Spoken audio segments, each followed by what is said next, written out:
kanatti teebilii kaasuu hin danda'a jechuudha. Akka kanatti teebilii kaasuu hin danda'a. Akka kanatti teebilii kaasuu hin danda'a. Akka kanatti teebilii kaasuu hin danda'a. Kana jechuun nama maawusii qabachuun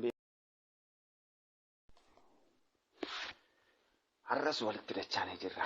Akka mooltanii dhaggeeffattoonni yuutuubii keetii sirii yookiin kakuukoo tuubii miidiyaa akka mooltan isiniin jechaa har'as viidiyoo gabaabduu qabattee isiniif dhiyaadheera. yuutuubii koo sabiskiraayib akka gootanii akkuma kanallee viidiyoo ani isin barsiisuudhaaf dhiyeessuu kamillee sheerii kooment akkuma kana laayik akka gootan kabajaan isin gaafachaa akkam jirtu nageenyi badhaadhaa isiniin jedha. Egaan yeroo darbee paartii 1, paartii 2 fi paartii 3 keessatti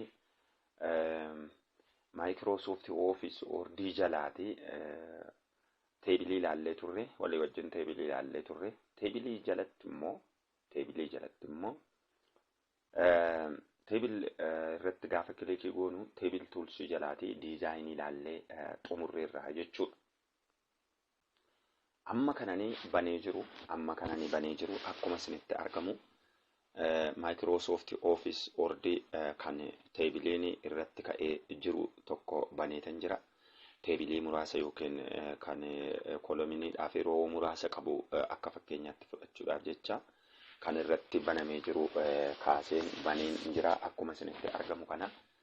Kanaaf iyyuu yeroo darbee akkuma isinitti himuudhaaf yaale teebilii kanarratti gaafa kilik goonu teebil tuulsii jalaati iddoo amma karzariin kiyya jirtu kana teebil tuulsii jalaati wanti lama akka ba'u yookaan wanti lama akka jiru waliin ilaallee turre jechuudha.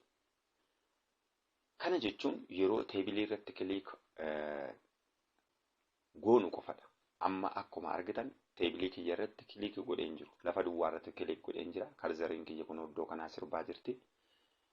Kanaaf iyyuu teebil tuulsii kan jedhu iddoo kanatti homtuu hin jiru. Argamaan jiru jechuudha. Homtuu hin jiru. Teebil tuulsiin hin jiru. Garuu iddoo ani teebilii irratti kilik godhe garuu amma teebil tuulsiin kunoo asitti argameera jechuudha. Teebil tuulsiin kunoo asitti argameera jechuudha. Teebil tuulsii jala kan jiru diizaayiniidhaa fi leeyaawutiidha jechuudha. Diizaayiniidhaa fi leeyaawutiidha. Egaan yeroo darbee diizaayinii haaluma jiru waliin ilaallee xumuruun keenya ni yaadatama. Diizaayinii jalatti egaa style of table yookiin teebilii style teebilii yookaan diizaayinii teebilii fi akkuma kanallee teebil shading addana jalatti hojjechuu akka dandeenyu walii wajjin ilaallee turre. Har'a ammoo kan nuti walii wajjin ilaallu teebil tuulsii jalaa leeyaawutiidha jechuudha.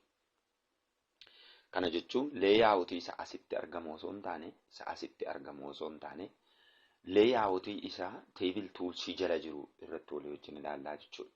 Leeyaawutiin teebil tuulsii jala jiru yeroo qusachuuf jecha gaafan ibsuu jalqabu leeyaawutii irratti gaafa cuqaamnu as iddoo kana select fakkeenyaaf select all kan jedhu jira yookiin immoo select amma muraasa select godhi kan jedhu jira property of table and its kana irratti homaayyuu naasa'u asirratti naasa'u waan salphaadha waan ta'eef gara kanatti hin darba.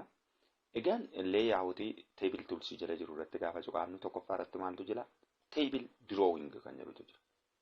Table drawing kan jedhutu jira. Akkuma amma isinitti argamaa jiru table drawing kana fudhadhee teebilii ittiin kaasuu hin danda'a jechuudha. Teebilii akka kana godhe akkuma amma isinitti argamaa jiru akka kanatti teebilii kaasuu hin danda'a jechuudha. Akka kanatti teebilii kaasuu hin danda'a. Akka kanatti teebilii kaasuu hin danda'a. Akka kanatti teebilii kaasuu hin danda'a. Kana jechuun nama maawusii qabachuu hin beekneef yookiin nama baay'isee kompiitara hin dandeenye irratti baay'ee rakkisaadha. Baay'ee rakkisaadha. Kanaaf iyyuu meetirii kana yookaan tooftaa kana teebilii uumuudhaaf yoo fayyadamne nu rakkisuu danda'a. Kanaaf egaa akkaataa kanatti teebilii ittiin diroowu gochuudhaaf kan nu gargaarudha jechuudha. Inni itti aanu eraser isa jedhu yookaan teebilii irraatii lafa barbaanne kolomenii isaas haa ta'uu roowuu isaas haa ta'uu lafa barbaanne laayinii teebilii keenyaa keessaatii kunnee baasuudha. Akkuma amma argaa jirtan laayinii teebilii keenyaa lafa barbaanne keessaa kunnee baasuudhaaf kan gargaaramnudha jechuudha. Egaan addana jala kan jiru draw table jedhee draw wajjin kan wal qabatee jiru as kanadha jechuudha. Deebinee irratti kilik goona irraa balleessuudhaaf. Then inni itti aanu leeyaawutii jalaati diileetiidha. gaafa amman irratti cuqaasu delete jettee iddoo kanatti argamti. Delete cells seelii tokko delete gochuu fakkeenyaaf asitti karzarii kiyyaan cuqaase mee seelii delete haa godhu. Argitanii okay jenna jechuudha. Asitti delete ta'e jechuudha. Delete ta'e seelii tokkotu delete ta'e seelii tokkotu delete ta'e aandoo jedhee dudduuba deebi'e. Inni ittaanu kolominii delete gochuu. Fakkeenyaaf kolominii kana 1 2 3 4 5 6 kolominii 6 qaba. Kolominii 5tti galchuu yoo barbaade ishee kana select godhe asirratti click godhe kolomin delete yeroo jedhu kolominiin tokko irraa badeera jechuudha. 1 2 3 4 5 amma kolominii 6 ture kolominii 5tti galee jechuudha. Inni taanu row delete gochuu akkaataatti row delete godhu. Fakkeenyaaf amma kun teebiliin kun 1 2 3 4 5 row 5 qaba jechuudha.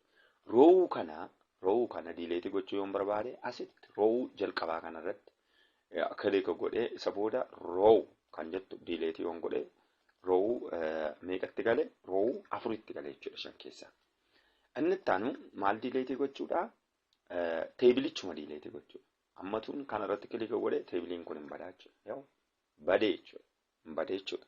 Teebilichuma delete gochuudha. Teebilichuma delete godhu jechuudha. Aandoo jedheen deebisa irratti baranna waan ta'eef.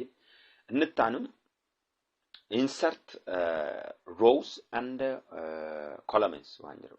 Insert rows and columns.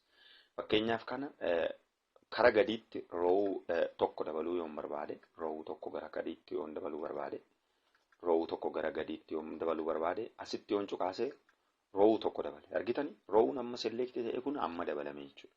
Fakkeenyaaf karaa harka koo mirgaa karaa kanaan kolominii tokko yoo dabaluu barbaade immoo amma kolominiin select ta'e kun amma dabalame jechuudha. Inni ittaanu merge kan jennudha. Fakkeenyaaf kana hanga asitti select godhe seelota kana keessaa kutee baasuun barbaade yoo ta'e dura select goona yookiin lafatti click goone merge jedha jechuudha.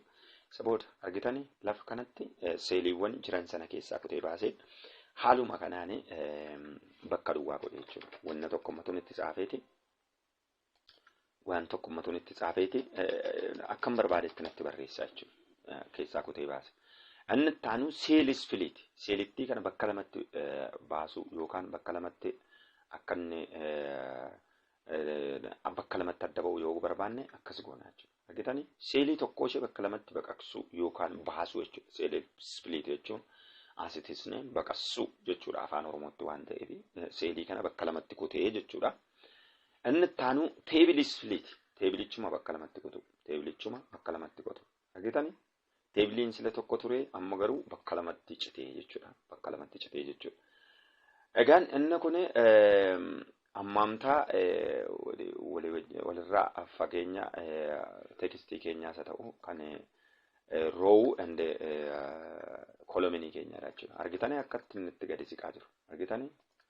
Argitanii dabaluu fi qannasuu sararoota laayinii kan teebilii keenyaa walirraa fageenya isaaniidha jechuudha. Inni kun immoo kan kolominiitidha.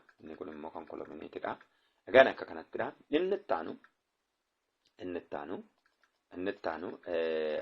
text alignmentidha. Fakkeenyaaf tekstii kana irraa balleesse waanuma hiika qabu tokko yoo tsaafe u jedhee yoo tsaafe kana lafa inni tekstiin kun argamudha jechuudha.